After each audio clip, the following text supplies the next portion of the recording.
Olá, estamos aqui para mais um Filosofando com Valentim e desta vez iremos dar continuidade à nossa aula sobre lógica formal e linguagem. E aí vamos falar sobre falácias formais e informais. Falácias são argumentos que têm a pretensão de ser corretos e conclusivos, mas que, no entanto, possuem algum erro em sua estrutura ou seu conteúdo. São majoritariamente encontradas em pensamentos envolvendo maus raciocínios ou ilusões, que fazem com que um mau argumento pareça adequado, quando na verdade é frágil ou inconsistente. Também podem ser chamados sofismas, que são raciocínios elaborados maliciosamente a fim de enganar o interlocutor, ou paralogismo, que são raciocínios falsos, mas diferentemente dos sofismas, sem a intenção de enganar.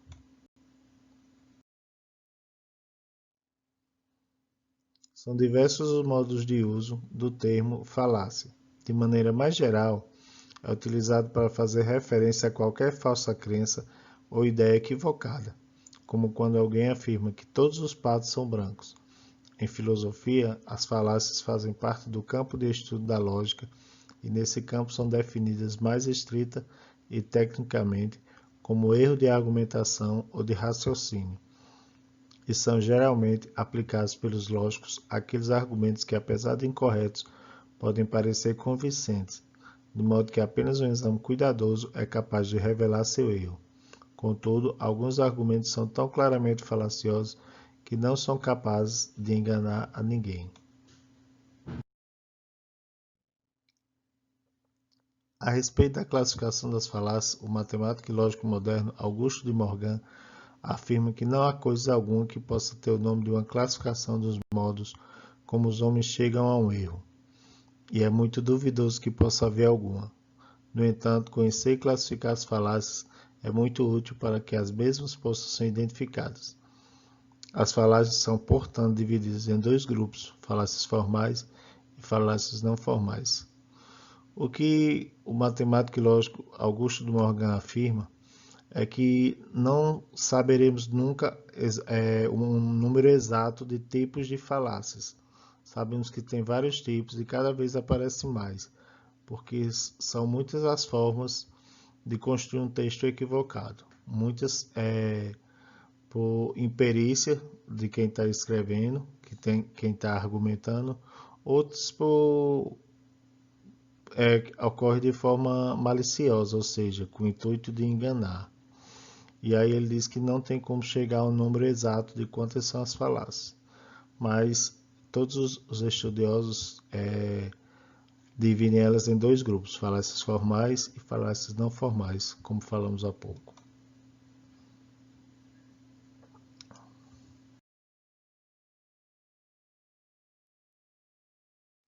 Falácias formais. Falácias formais são erros que dizem respeito à forma de um raciocínio, independente de seu conteúdo, violando assim alguma regra formal das diversas que são tratadas no campo da lógica. O seguinte exemplo de silogismo apresenta uma falácia formal. Messi é craque. Cristiano Ronaldo é craque. Logo, Messi é Cristiano Ronaldo. O exemplo assim é um tipo do que chamamos de inferência lógica e pode ser logicamente apresentado da seguinte maneira: A igual a B, C igual a B, C igual a A. É possível perceber a falácia desta inferência apenas pela observação de sua forma, não importando qual é o contexto, o tema ou os elementos que são tratados na argumentação. Neste exemplo, a falácia é encontrada na identificação de A, Messi, com C, Cristiano Ronaldo, por meio de sua relação com B, craque. Ou seja, não é porque tanto Messi quanto Cristiano Ronaldo são craques que Messi e Cristiano Ronaldo são o mesmo craque.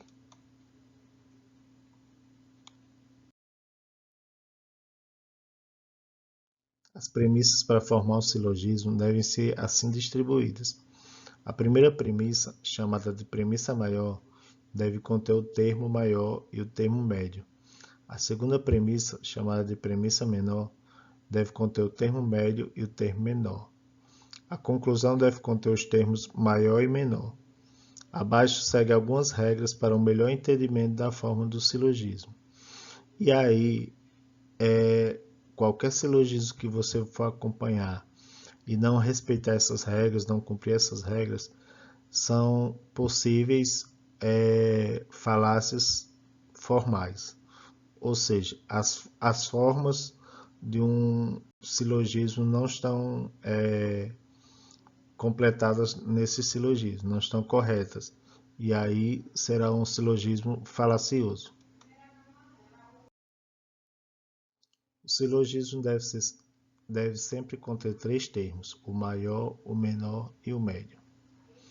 2. O termo médio deve fazer parte das premissas e nunca da conclusão, e deve ser tomado ao menos uma vez em toda a sua extensão.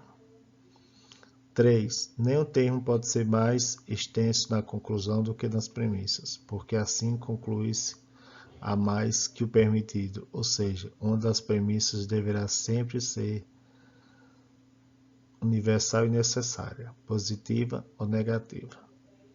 A conclusão não pode conter o termo médio.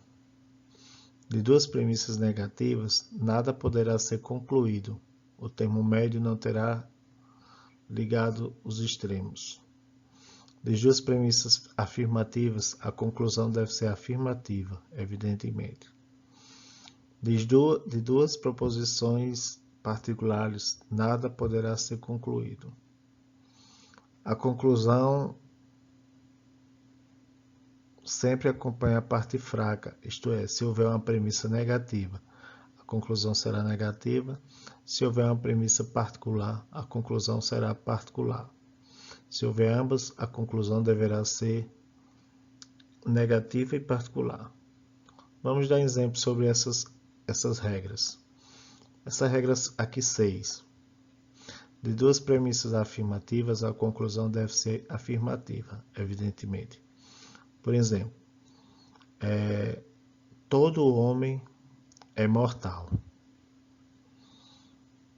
Sócrates é homem. Logo, Sócrates não é mortal. Você percebe que seria falacioso, porque de duas premissas afirmativas, sempre a conclusão deve ser afirmativa. Ou seja, o lógico seria: Sócrates é mortal. De duas proposições particulares, nada poderá ser concluído. Por exemplo, Pedro não tem asas. Joana não tem asas. Logo, Pedro é Joana. Seria incorreto, porque Pedro não tem asas é uma proposição particular e Joana não tem asas é outra proposição particular. Então, não podemos inferir nada a partir de duas proposições particulares. A conclusão sempre acompanha a parte mais fraca, isto é, se houver uma premissa negativa, a conclusão será negativa. Por exemplo, nenhum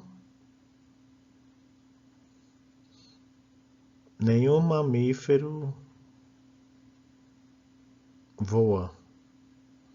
Se você já tem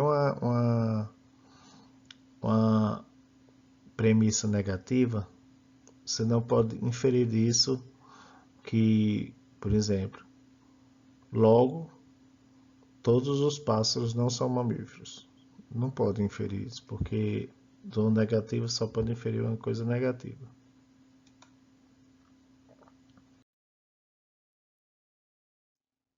Falácias não formais.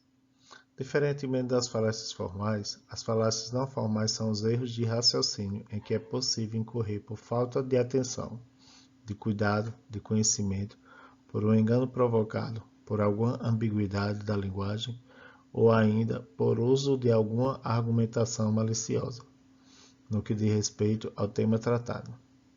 Veja-se o exemplo abaixo. Todos os prédios são plantas. Todas as plantas têm clorofila. Portanto, todos os prédios têm clorofila. Essa inferência possui a seguinte forma lógica: A igual a B, B igual a C, A igual a C. Do ponto de vista do silogismo, seria correto, seria um argumento válido. Por quê?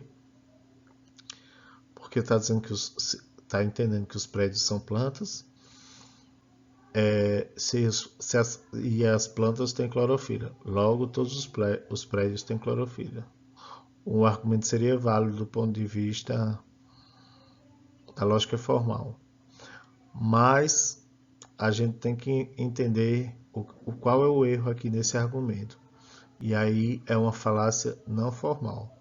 Porque o erro aqui no argumento é que plantas podem ser o registro para construir um prédio, ou seja, todo prédio começa com uma planta, começa com o arquiteto, o engenheiro construindo uma planta desse prédio.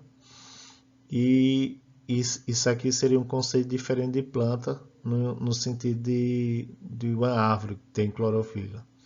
Então, a palavra planta está sendo colocada aqui em dois conceitos diferentes. Um conceito sobre a construção de prédio, que tem que ter uma planta, e todas as plantas têm clorofila, ele está sobre um conceito diferente, que é o conceito de árvore, de você ter uma planta.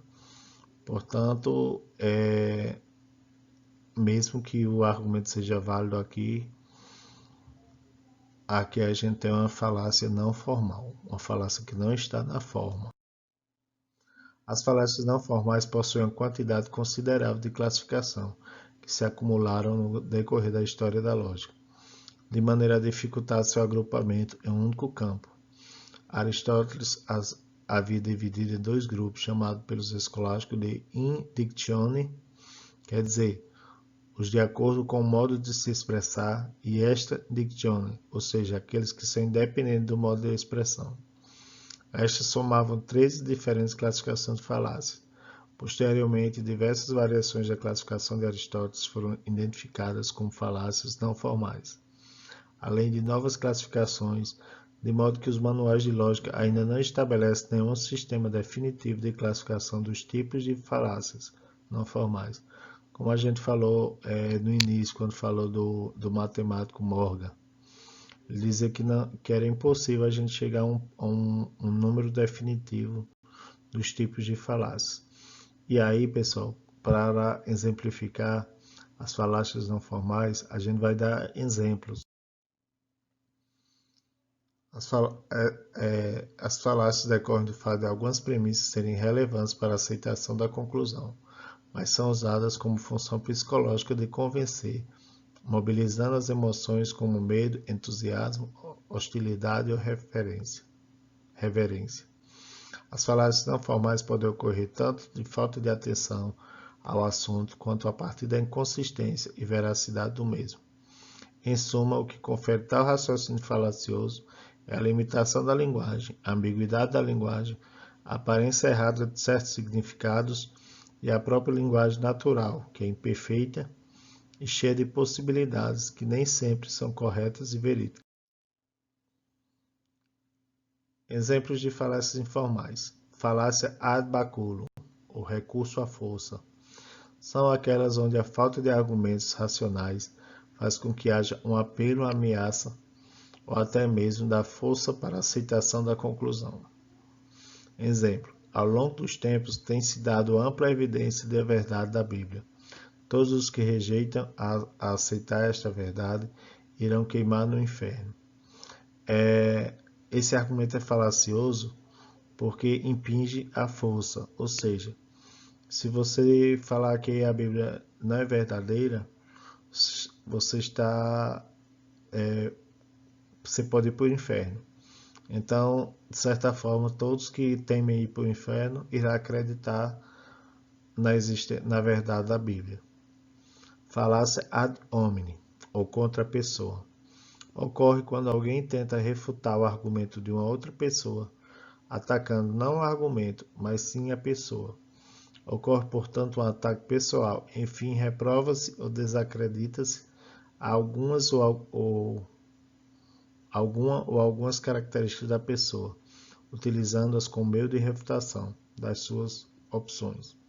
Exemplo: você acha então que devemos fechar o Congresso? Stalin estaria de pleno acordo com você.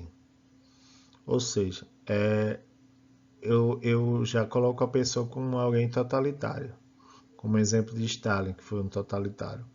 Então, se você não concorda, você concorda em fechar o Congresso, você concorda com Stalin, então você também é autoritário, é totalitário.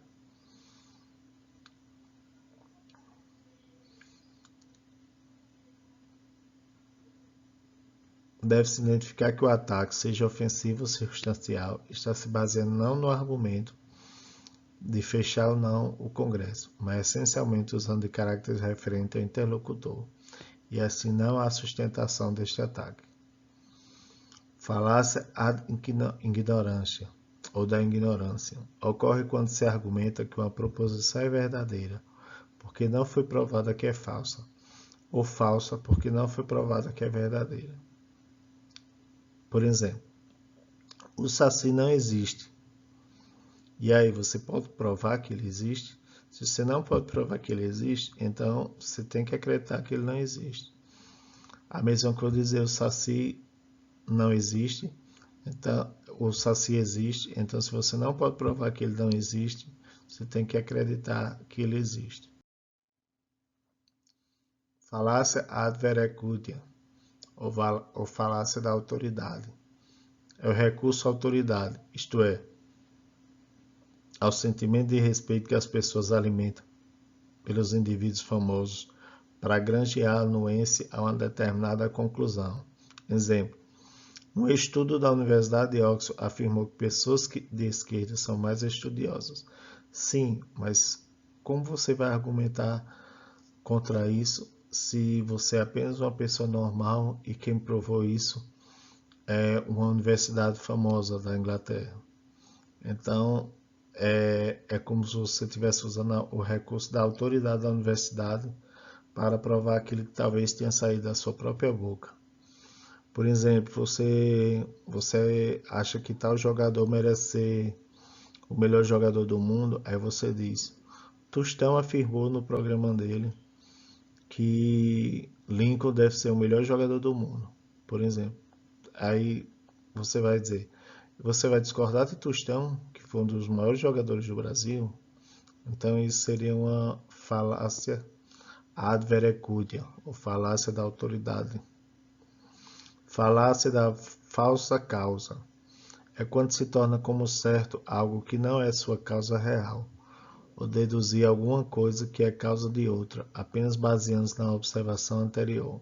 Exemplo: logo depois que choveu, meu carro explodiu. Ele deve ter explodido por causa da maldita chuva. O carro pode estar vindo cheio de problemas, mas se ele explodiu depois da chuva, você de forma falaciosa já afirma que ele explodiu por causa da chuva. Falácia do círculo vicioso. A existência de Deus é racional, porque a razão é produto de Deus, que como perfeito não criaria um instrumento de erro. Logo, é verdade que Deus existe.